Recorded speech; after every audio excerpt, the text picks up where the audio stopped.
Rightio, here we go. This is my session. This is my voiceover for my sports coaching, development and fitness assignment, which involves me delivering the basketball session to a targeted athlete, explaining the written assignment, looking to improve his dribbling and his overall skills. At the minute, I'm just introducing the health and safety aspect, what the session's about, what weakness we're trying to work on from his KPIs, and how we're going to develop and go forward with the athlete. Okay, so I'm just giving him a demonstration here.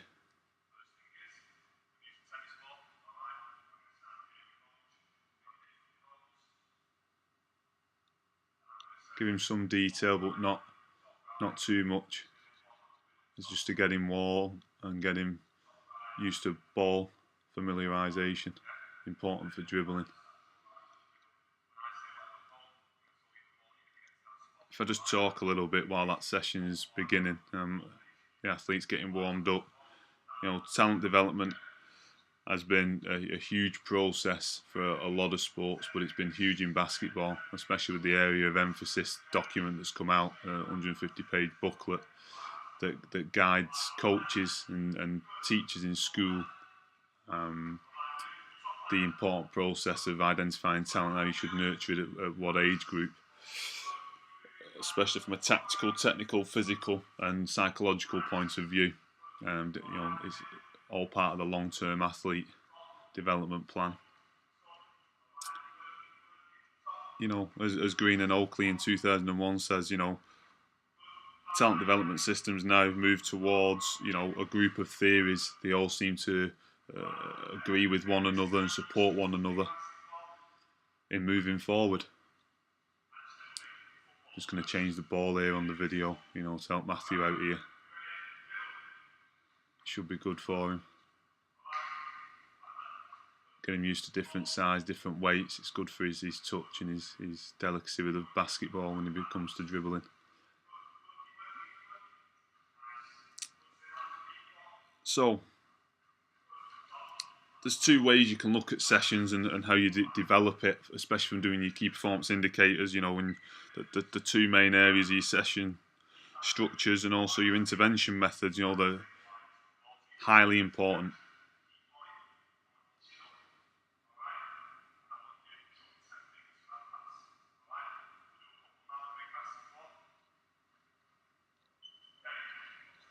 Being a little bit autocratic here, I think, in my coaching style.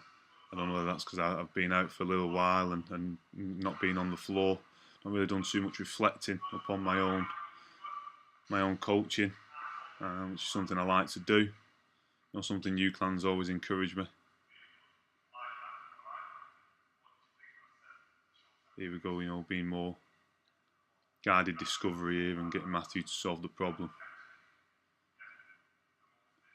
Good thing about this athlete is, very engaged and enthusiastic, wants to learn, which helps the coach.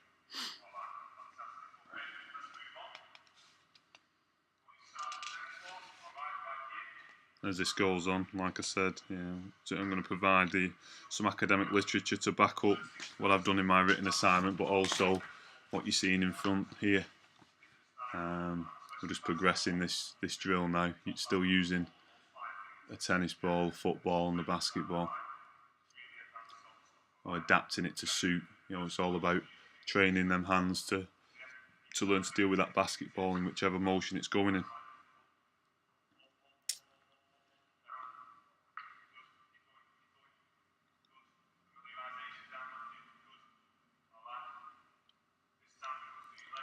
Just going to go through some more reading here while watching this demo. Yeah, letting Matthew do some problem solving. It's going to improve his decision making. It's important, as Coe 2008 says, you've got to allow athletes and players to think on their own 2 feet, and you've got to be a facilitator and not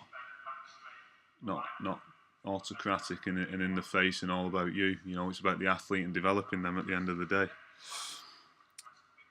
But going back to Colt of 1999, you know, he talks about the developmental needs of groups and individuals at certain stages is visible, especially when you're looking at the early specialisation theory and early diversification theory.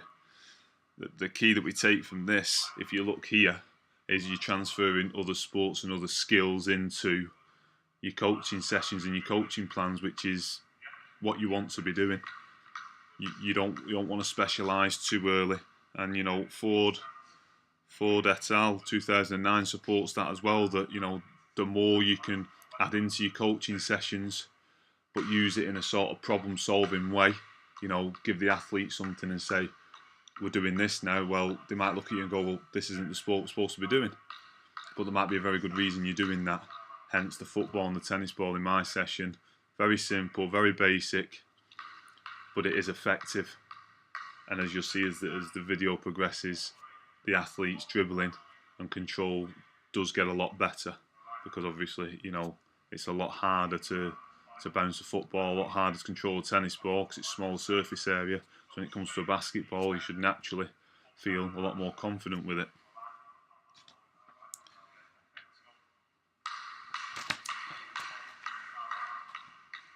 So here, just giving him some coaching pointers, just trying to get him into stance now, so we're applying it to a game situation in terms of what it would be like running his position, which is the point guard position.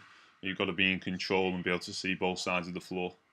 So I think it's important that you flick sometimes between two types of coaching. You know, Martindale 2005 states that sometimes it's good to flick from one coaching style to another, depending on what it is you're trying to teach the athlete. If it's something they don't really know or they don't really understand, then sometimes you have to pass on that knowledge before they can then make decisions and put it in a realistic context for them, especially a sporting context.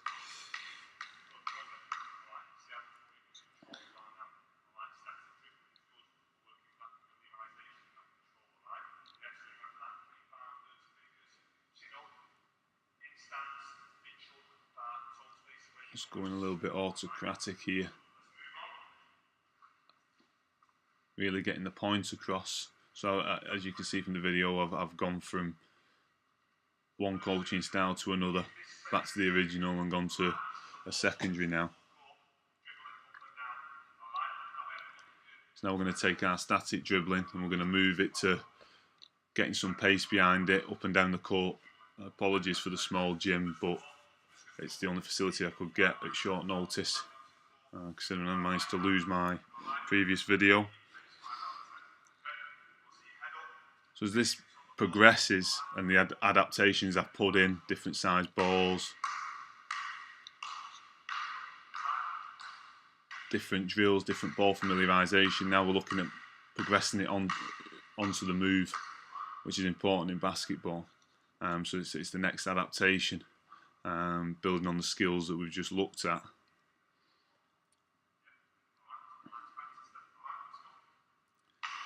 Building it all up to that game sense sort of structure in a session that is variable and random at times, and it's good for motivation, communication, and it enhances tactical knowledge and transfer of knowledge, as Ford 2010 and Schmid 2005 support that progressively building up your practice from something that might be static, working on the finer control, fine motor skills involved with the skill, and then moving it into where it's becoming into a realistic game style situation. GBA, games-based approach.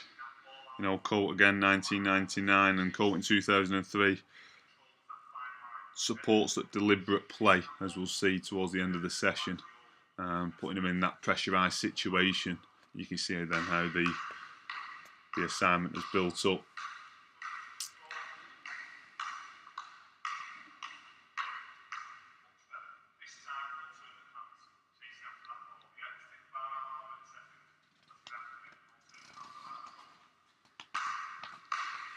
Just give some more information here and some more literature before letting the video finish out for the assessor to mark.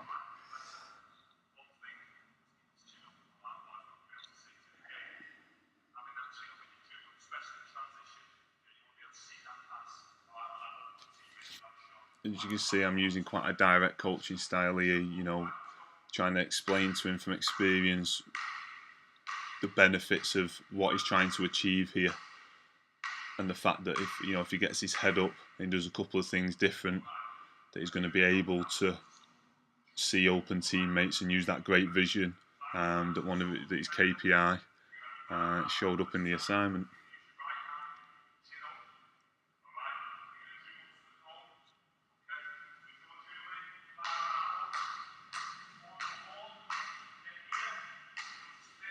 Using games-based approach to structuring your sessions, the players are more likely to experience more motivation, want to participate more, improve the communication skills, and develop that tactical understanding that we're trying to teach the athlete here.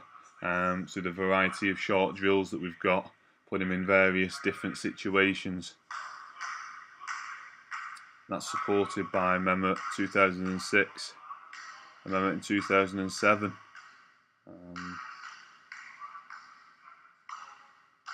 But the limitation of games-based approaches, you've got to use correct interventions, otherwise the benefits will be nullified. So we let him have some freedom then. Now we've gone to the zigzag drill here, which is a lot more game-like. As you move up the core under pressure, I was advised to move up in sort of side-to-side motions. It protects the ball, it allows you to see the court from left to right. So now we're just adding and just slowly increase. We won't put too much on him. He's not overly experienced, this athlete. But I'm just demonstrating to him there the sort of stance that we want. And I asked him, what stance do you want to be in to be powerful and in control of the basketball, whilst being able to have your head up and see your teammates open. Just putting a little bit of pressure on him, like it would be in a game.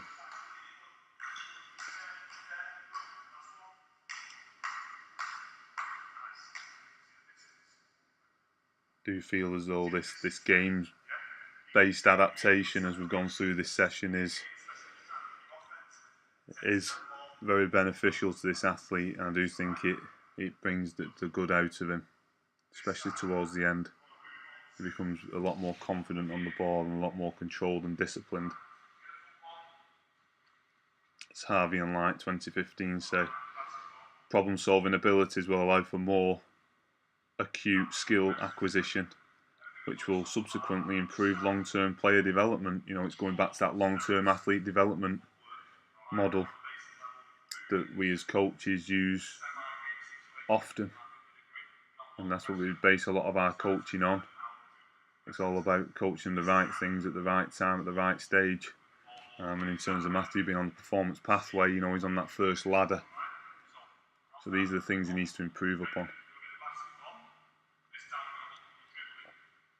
I brought him out of a game situation here. Let him do some game situation drill. I brought him back to do some more familiarisation and correct.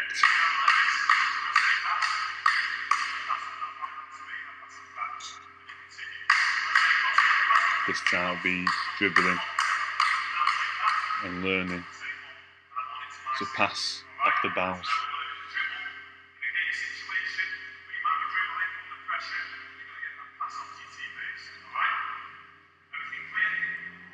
So yeah, I would say I've definitely gone between two coaching styles here, that's for sure.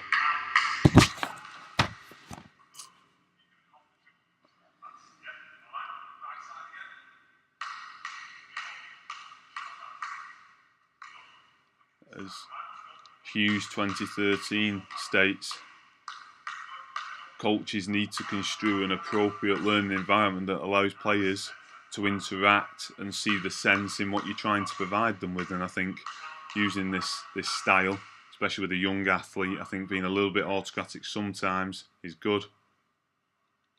But here we go again, I've changed it back to problem solving, guided learning, guided discovery. letting him figure it out. Now he's been put in these situations, he should start to picking up on these various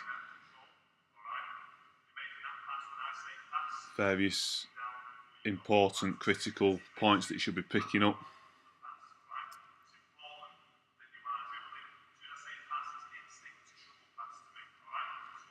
Through the use of questioning and varying times and situations, players will not only enhance problem solving and decision making skills, but will increase their connection between the technical and tactical elements and how they interact with each other. That's Kirkham at FAO there, clearly agreeing with Hughes of 2013 than I said previous, showing that leaving the onus within reason on the athlete is only enhancing the psychological state of the game, whilst albeit he's mainly doing technical and tactical here, especially in the end drill. You're going to see a games-based approach of pressure, where he's going to need to use a culmination of the skills he's learned here.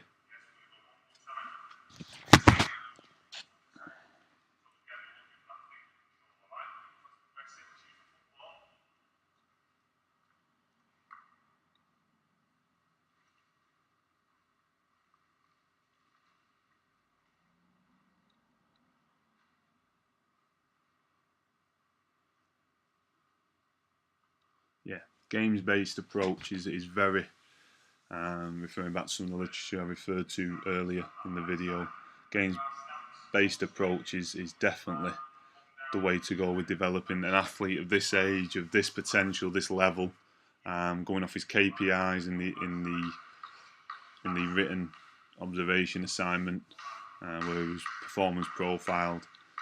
And game-based situations here, I've just brought him back to a static to work on that control and that disciplining stance before we go back into a game situation at the end. Of course, if there was several teammates, you could put them in more full court drills to simulate, I don't like the word drills, more full court read and react situations, especially under pressure whilst dribbling. I'm not keen on drills, and as Greco 2010 would agree, practice-based play is fundamentally the best option for athletes above the age of 12 to be in. It's almost like a baby learning by doing. So I think we've got the whole overview here of how I've approached this session.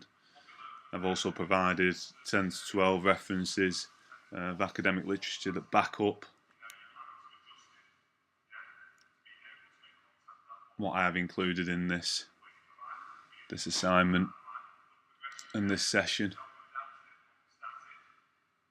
Of course, time to reflect afterwards. I might have approached and maybe been a little bit less autocratic at times, but then I tried to, cover for the fact that this is his first session back after an injury, 9 weeks after. So I was trying to encourage him back in and motivate him a little bit. I also think my positioning probably needs working on in terms of supporting. Maybe I could have a ball with me and be demonstrating to him. That might be a better way to start coaching. But just to finish off here, I'm going to get involved in a mini pressure dribbling game that's going to bring everything in together here, all about control, stance, and that control of the ball. So thank you very much. That's my session justified with literature, looking at the practices, style of coaching I've used, theoretical models of practice, and why I've progressed, adapted, innovated, observed, given analysis, provided feedback, allowed questioning, and summarised. Thank you.